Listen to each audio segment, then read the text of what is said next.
Alright, what is going on, everybody? Back again with another video. I haven't been doing many vlogs lately because I haven't really been doing anything. It's been kind of boring. Larry's been gone, and I don't know, I haven't been doing much, been just playing Xbox and just being really lazy. But I have to take the camber out of the rear of my car today, as you can see down there. I have 4 shims or spacers in there that's giving me, like, I don't know, like -8, 10. I'm not sure where it's at. I've never ever measured it, but I'm taking it out because I want to run more. I run less camber and have my Mk3 rear beam in, so I can get the wheels fitted with less camber. So that looks better to me, I think, on my car. And I don't know, that's just the way I want it. So today you guys can hang out with me while I pull the shims out of the rear, and also show you guys how to install them, because this is the same process, just backwards. So let's get the car lifted up. Here we go.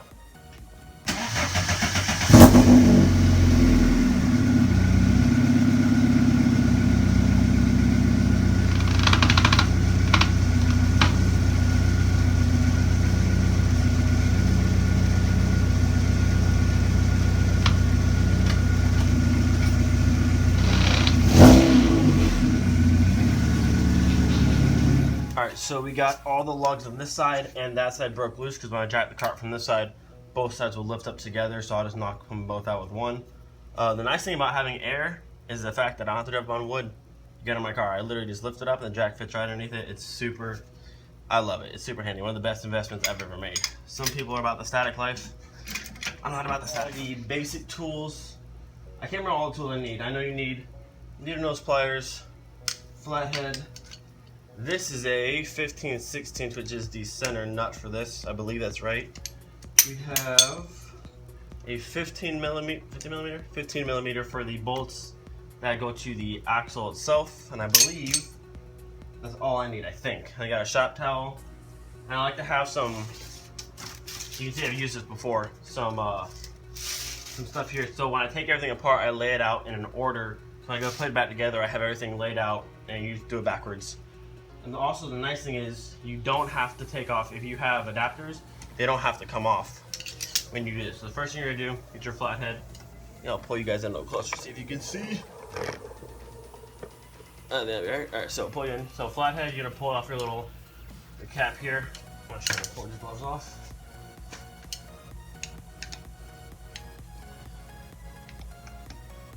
Pull off your cap. Set it down. First thing that comes off. Next, you'll need, and I also have a lot of shop rags. Next, you'll need needle nose pliers. We're gonna pull that out. That holds it together. And then you have the retaining ring that comes off next. And then you will have your 15/16 bolt. Was I right? I was right. And that should come off pretty easily.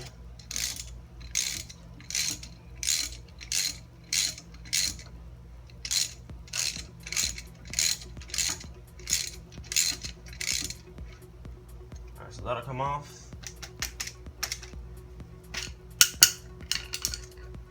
Leave that back there. Next, you have a little washer that comes out. There's a groove on the washer, so you'll know how to put it back in the same way, because it won't go back on any other way but that way. I can get it off here. No, hold it on. There you go. So the whole front hub will come off. Your washer will be in there. You can just leave it in there. The front part of your wheel bearing is in there. That can also just stay. It might pop out. Just push it back in. Then you'll need to take off the inside wheel bearing here. Mine's still pretty much brand new. I just replaced it not too long ago. And then that's really it for taking it apart. So the next part you're going to want to do is take your 15 millimeter here. I don't know if you guys can see or not. Sorry. There's 1, 2, 3, 4 bolts that connect your drum to the axle itself. My washers are on the front side. When you're adding shims to a Mk3, you only add washers to the behind the front bolt. So there's the bolt, and then into the axle. You add the washers in this piece here, so it sets it out farther, and then take it back out. You just repeat the process and do it backwards. So we're gonna go ahead and take this off here. Might need my bigger one because that's not gonna move. We'll see. I may need my hammer. Nope, this is a terrible angle to move things at. Let's try again.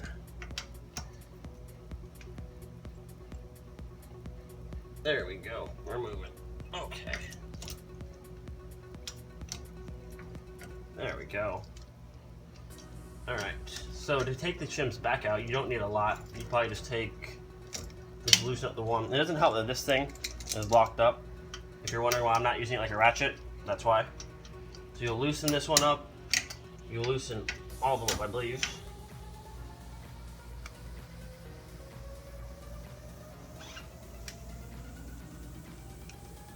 And I torque these down pretty good because I don't want them falling off my car. Okay, there we go. There's that one.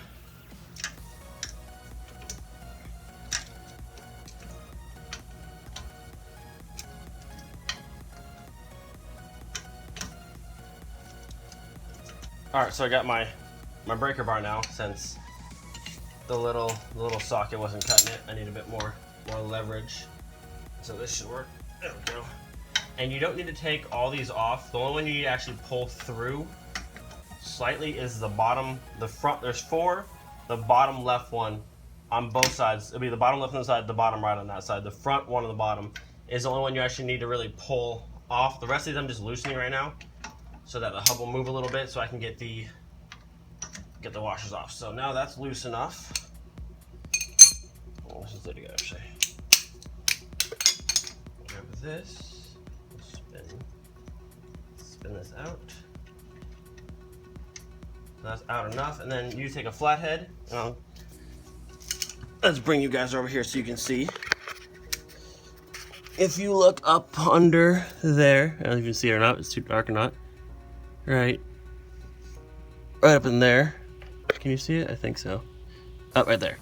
You can see the washers in between the axle and there. So all I'm gonna do is just take those out now, and then yeah.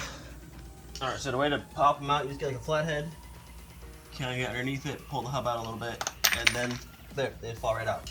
I'm actually going to leave, well, I had, you can see them here, this normal size washer, whatever size you want to use.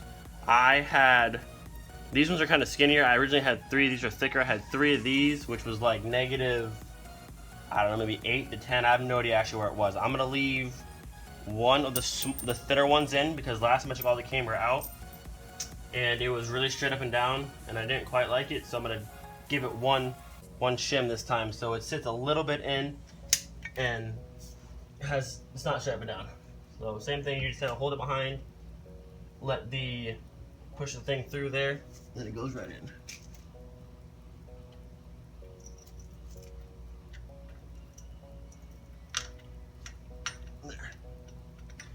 All you gotta do, now that I have one in, all you do now is just reassemble. So you're gonna tighten down.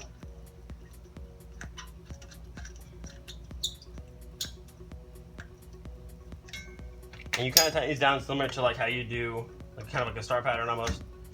Make sure everything's tight and fitting. Make sure your washer set properly, which this one looks like it did.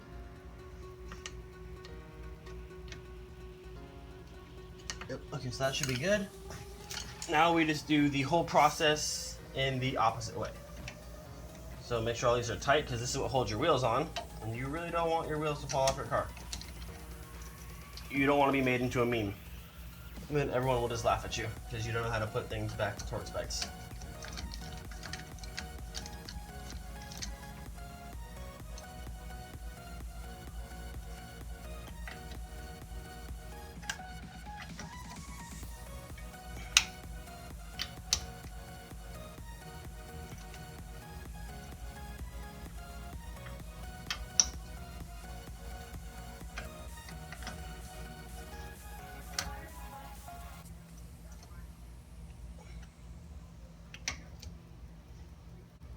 Also, before we get too far back into assembling this back together, once these are all nice and tight, packing grease, important, because since you just pulled everything apart, you pulled some of the grease off, you always want to repack your bearings. Not like crazy pack, but I mean, you just all use grease, just freshen it up. I mean, it's not hard to do.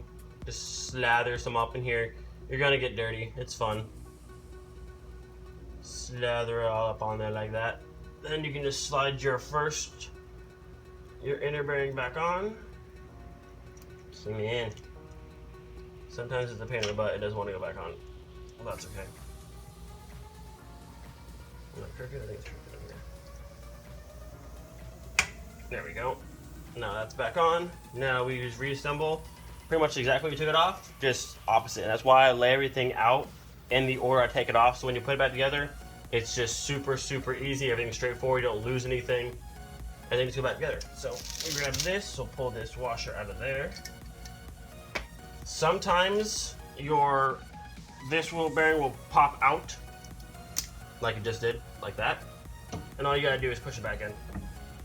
I didn't want that to fall out, but since it did, I'm gonna put some more grease on there. Okay, once that's done, you want to put the skinnier side in. So you push that in, and that will center your hub up. Next is our little washer here. Like I said, it has a groove, and it'll only go on one way. So you'll either have it right, or it's not going to go on. So once those two things are back on, hands off here. Always have a lot of shop towels when you're doing this. Anything with grease, it's good to wipe your hands off. I don't really like having greasy tools. It's annoying. All right, so after that, we are back to our bolt. Our 15/16 bolt here. So we get that on. We'll spin that around. Now the trick with these is you don't want to put them on too tight. And I saw a trick, someone, I forgot who showed it to me. I saw it on YouTube somewhere. You want to kind of spin it. Spin, and you want to tighten it down to the point where it's snug, but it still spins. Because obviously your wheel is going to put a lot more force on it than your hand's going to, but you want it to be just snug so it spins, and then you want to go like a little quarter of the way back. That should be good.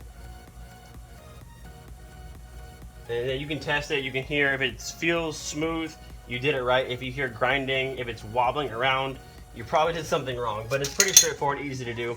Once that's back on, we put our little cap on here. And sometimes this piece can be frustrating because you have to fit the little locking pin through it. Your needle nose, best way to use needle nose all the time, because you can grab onto it and you can push pretty hard without it falling off. So there's a hole in this center stud here somewhere. If I can find it. Is that it? There it is. Look at that. Let me get this first try. First try. Things never go that smooth for me. You guys are lucky. And you just kind of make sure it pounds in like that, and then cap goes back on. Give it a few taps. Make sure it's just on there solid. And that is it. Now it's actually pretty surprising because I filmed this first try, nothing got messed up. I found all the tools I needed right away. That never happens, guys. That never happens. Every time I work on my car, something goes wrong. The easiest thing, the easiest stuff always was wrong, but that was first try. You guys saw it here first. So that's how you add or take shims off. And yeah, that was first try. That never happens. I'm amazed right now.